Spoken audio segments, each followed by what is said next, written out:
Right now on Denver 7 News at 6 a.m., more mask mandates start to disappear in metro counties. I'm Denver 7's Colette Bortle. On thousands of students will return to school today mask-free, and another county health board will consider dropping their mandate later today. Plus, with sky-high inflation, your go-to products may not be the best buy anymore. Why even store labels aren't immune. And a hometown win for the LA Rams. This morning, we're diving into the Colorado connections to this year's Super Bowl winners. It's been a crazy 365 days. It just doesn't seem real, you know. God is good, man. Oh, Von Miller, we miss him. Yeah, so happy for him. I know, this morning. It's great to see him doing well, but I'm sure it brought back a lot of Super Bowl memories for Broncos fans. We're going to hear from Von here in a little bit. You guys tired? You stay up, Yeah. watch the game, and As soon as the last play, boom, I'm in bed. It was a great game, though. was. Came down to the final. I was minutes. wearing my 58 all night long in support of. All so night. Glad he won. We've got a beautiful start. It is going to be a gorgeous couple of days. Happy Valentine's Day, by the way, too. Low 30s this morning, close to about 52 by noon. We're going to be close to 60 this afternoon, and we're in for a lot of sunshine statewide. Upper 30s and low 40s for the mountains. Keensburg 53 today. Denver right around 60. Highlands Ranch, you're going to be in the upper 50s too, so we've got some really mild conditions from the mountains to the plains, and again, lots of sunshine. Take a look at some of those statewide highs. Close to 60 near Pueblo and La Junta, more 40s and even some 50s out west. Grand Junction today, a high of 52. So it's going to be a dry day today.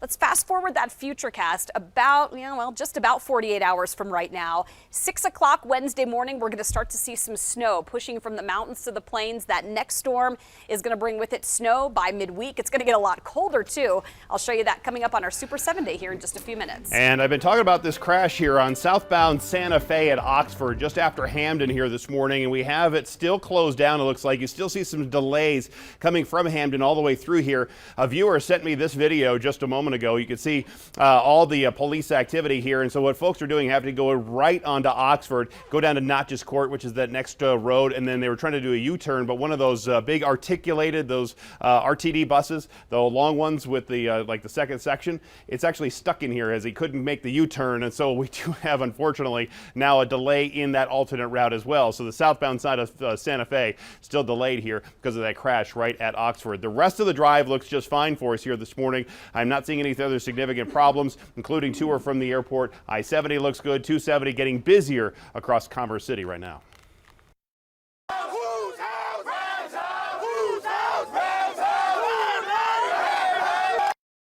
Los Angeles Rams fans got a little too excited, some of them, after last night's wild finish to Super Bowl 56. LAPD had to respond when crowds swarmed the street. Some of them were climbing light poles and setting off fireworks in the street.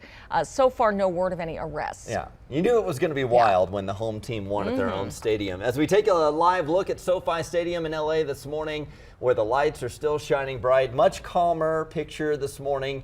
Just hours after the Rams come from behind victory with minutes to spare. The final score of the Super Bowl was the Rams 23, Bengals 20.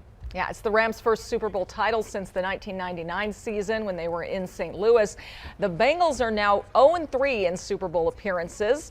Broncos country, meanwhile, was well represented during the game. Denver 7's Veronica Acosta joins us now in studio. And Veronica, one of the biggest connections, of course, is our Von Miller. Yeah. And what a season it has been for Von Miller, right? He kicked it off as a Denver Bronco, then he was traded over to the Rams. That trade, though, got him that second Super Bowl ring. After the game, Miller said yesterday's game, it meant a lot for him for many different reasons. Man, I don't think I've ever played for more in my career, man.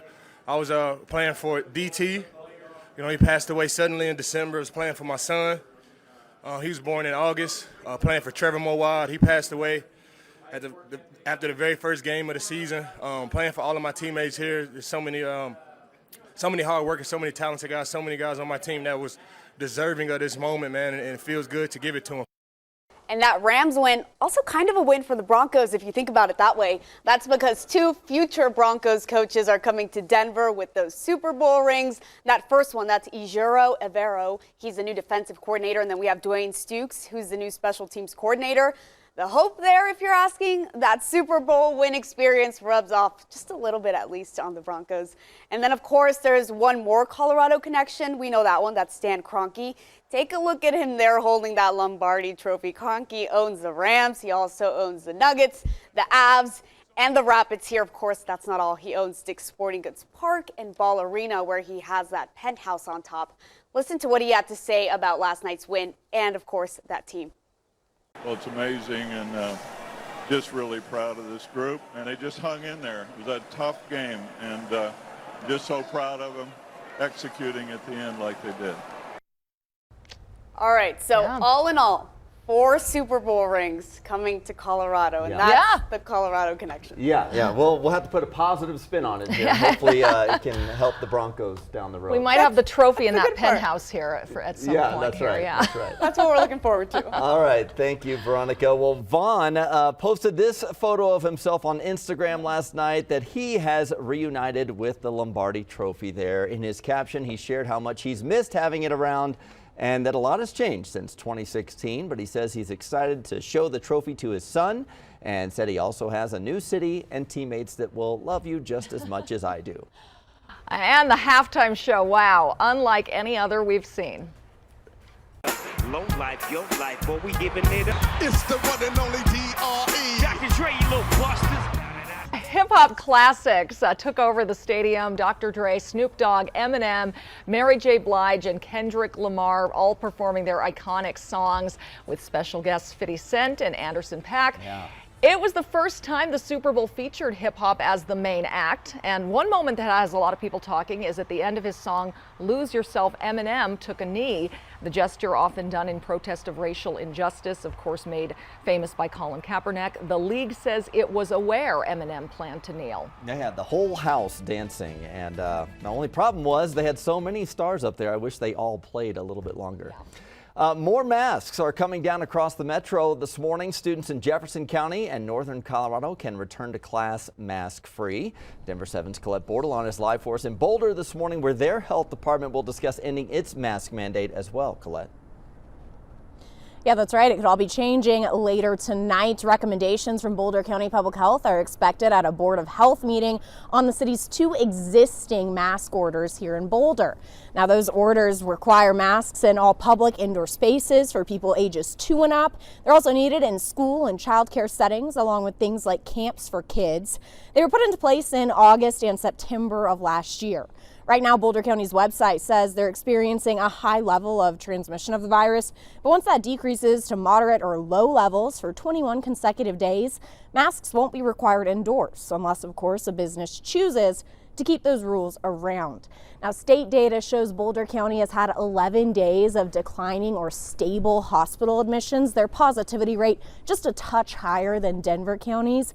Kids in Denver County will be going back to school without the masks in 2 weeks. And like you guys mentioned, Jeffco kids are going back today without a mask. Live in Boulder, Colette Bordelon, Denver 7. All right, thank you, Colette. Well, if there's one thing the pandemic has taught us, it's to be aware of our own mental health. So as counties and school districts and venues end their mask mandates, Denver 7 spoke to a psychologist who said some people may just feel safer keeping theirs on. So if we feel more comfortable wearing masks, we should absolutely continue wearing masks. If we want that space between ourselves and someone else, we need to create that space, but we can't really impose what we want on the other person. And it goes the same way, the other way around, not to shame someone who wants to keep wearing a mask and throw numbers and research at them as to why this doesn't work or is ineffective or is unnecessary. Also, she says to just remember to keep a mask in your vehicle or maybe in your jacket pocket because some businesses will still require masks.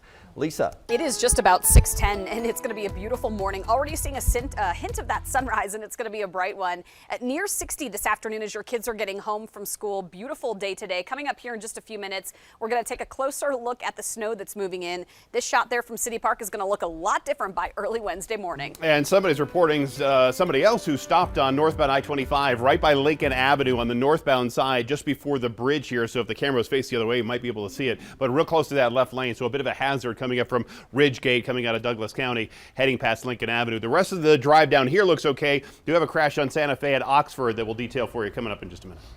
Well, we are well into this tax season, but millions of Americans are still waiting on last year's return, the impact of the growing IRS backlog. Also, a meeting to discuss COVID vaccines for kids under 5 gets pushed back at the last minute. Plus, I'm John Matarese. We've all seen prices rising lately on name brand products that we buy. But what about store brands? Our surprising findings coming up.